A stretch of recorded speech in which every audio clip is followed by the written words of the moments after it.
قرآن مجید پڑھنے کا ثواب۔ سوال: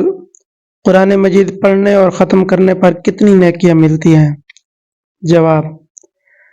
قرآن کریم ترجمہ کے ساتھ پڑھا جائے یا بغیر ترجمہ کے، دونوں صورتوں میں بڑا ثواب ہے۔ اگر کسی شخص کو ترجمہ نہیں آتا یا ترجمہ آتا ہے لیکن وہ معنی پر غور کیے بغیر صرف قرآن کریم کی تلاوت کرتا ہے تو یہ بھی بڑا اجر اور ثواب رکھتا ہے۔ ترجمہ کے ساتھ ہی قرآن کریم کا پڑھنا لازم نہیں ہے۔ قرآن مجید عربی میں نازل ہوا ہے اور اس کے ہر لفظ کی تلاوت پر احادیث میں 10 نیکیوں کا وعدہ کیا گیا ہے۔ اگر کوئی شخص قرآن کریم کے عربی الفاظ پڑھے بغیر صرف ترجمہ پڑھے یا اس کے معنی میں غور کرے تو اسے بے شک قرآن کریم کا مفہوم سمجھنے کا ثواب تو ملے گا، لیکن قرآن کریم کی تلاوت پر جو ثواب احادیث مبارکہ میں وارد ہے وہ نہیں ملے گا، جبکہ بغیر ترجمہ کے قرآن کریم کی تلاوت کرنے والا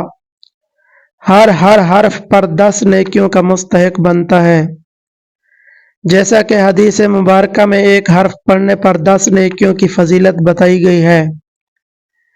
اور اس کی مثال سمجھاتے ہوئے فرمایا گیا ہے کہ الف لام میم ایک حرف نہیں ہے بلکہ الف الگ حرف ہے، لام الگ حرف ہے اور میم الگ حرف ہے۔ نقطہ اس میں یہ ہے کہ الف لام میم حروف مقطعات میں سے ہے، اور حروف مقطعات کا معنی اور مفہوم جمہور اہل علم کے نزدیک اللہ تبارک و تعالی کے علاوہ کسی کو یقینی طور پر معلوم نہیں ہے۔ حدیث شریف میں مثال ہی ان حروف کی دی گئی جن کا معنی کسی بھی امتی کو معلوم نہیں ہے، اور ان کے پڑھنے پر ہر حرف پر 10 نیکیوں کا وعدہ کیا گیا ہے، تو معلوم ہوا کہ قرآن کریم کی نفس تلاوت بھی مقصود ہے اور اس پر اجر و ثواب مستقل ہے۔ اس لیے قرآن کریم کی تلاوت کا ثواب تو عربی الفاظ کی تلاوت پر ہی ملے گا،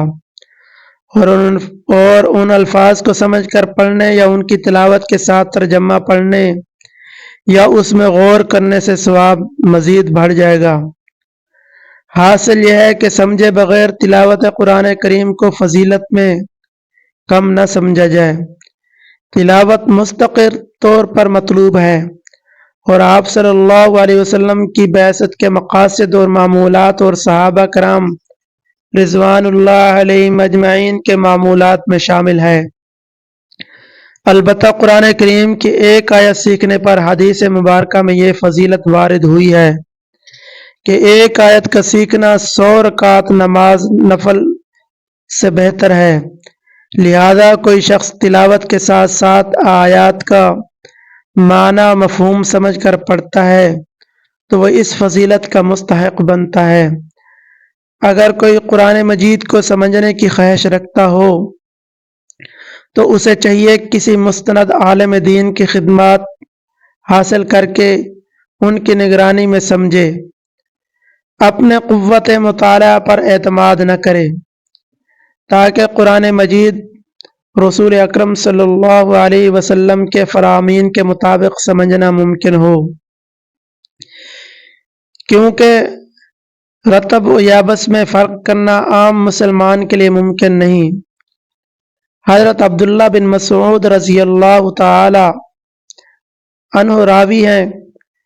کہ رسول اللہ صلی اللہ علیہ وسلم نے فرمایا، جو شخص قرآن کا ایک حرف پڑھے گا تو اس کے لیے ہر حرف کے عوض ایک نیکی ہے جو 10 نیکیوں کے برابر ہے، یعنی قرآن کے ہر حرف کے عوض 10 نیکیاں ملتی ہیں۔ میں یہ نہیں کہتا کہ سارا الف لام میم ایک حرف ہے، بلکہ الف ایک حرف ہے، لام ایک حرف ہے اور میم ایک حرف ہے، یعنی الف لام میم کہنے میں 30 نیکیاں لکھی جاتی ہیں۔ حضرت ابو ذر رضی اللہ تعالی عنہ بیان فرماتے ہیں کہ رسول اللہ صلی اللہ علیہ وسلم نے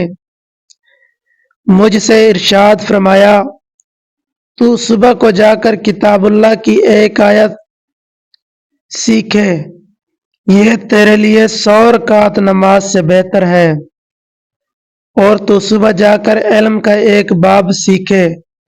خواہ اس پر اسی وقت عمل کرے یا نہ کرے، یہ تیرے لیے 1000 رکعت پڑھنے سے بہتر ہے۔